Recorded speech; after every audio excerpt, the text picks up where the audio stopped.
now in its 54th year. All guarantors of freedom, and I visited Nigeria, Kenya, Turkey, Egypt. I learned a lot on these trips. I learned what 2.25 million internally displaced people look like. Chaos. I learned the term permanent temporary solutions. That's right, refugee camps referred to as permanent temporary solutions.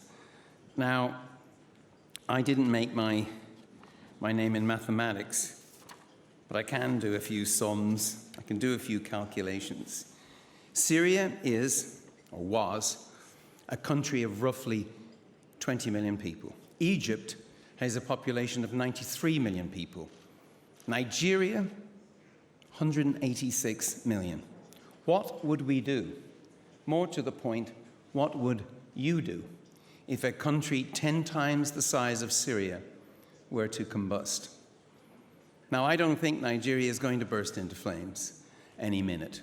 But as you know, that is the stated objective of Boko Haram. I don't know about you, but I don't see a body of water wide enough or a wall high enough to keep these problems from our doors. Because from where I stand, if Nigeria fails, Africa fails. If Africa fails, Europe fails. And if Europe fails, well, the world has a very, very big problem.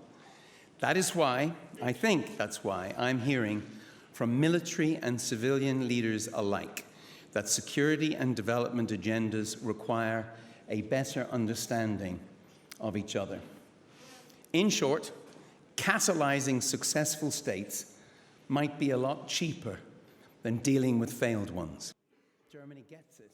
No country understands the connection between development. Anyway, it's not surprising that we hear Germans echoing African leaders like President Paul Kagame, who rebuilt his country from the rubble of civil war to a technological hub, or business leaders like Aliko Dangote.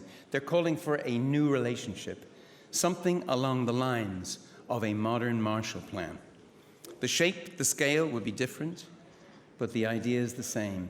In an uncertain world, a strong military is essential, but the best bulwark against violent extremism is, of course, hope and opportunity. So, thank you.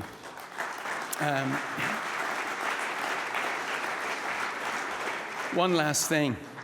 Let's at least be honest behind closed doors. The frontier of national interest is no longer the national border. You may not be interested in the trouble on a far-off street or across the Mediterranean on the other side of the globe, but let me assure you, that trouble is interested in you. Our fate is a shared fate, but which fate will it be? I'll let you answer that. You've done it before. I pray and believe you can do it again. Thank you. Thanks.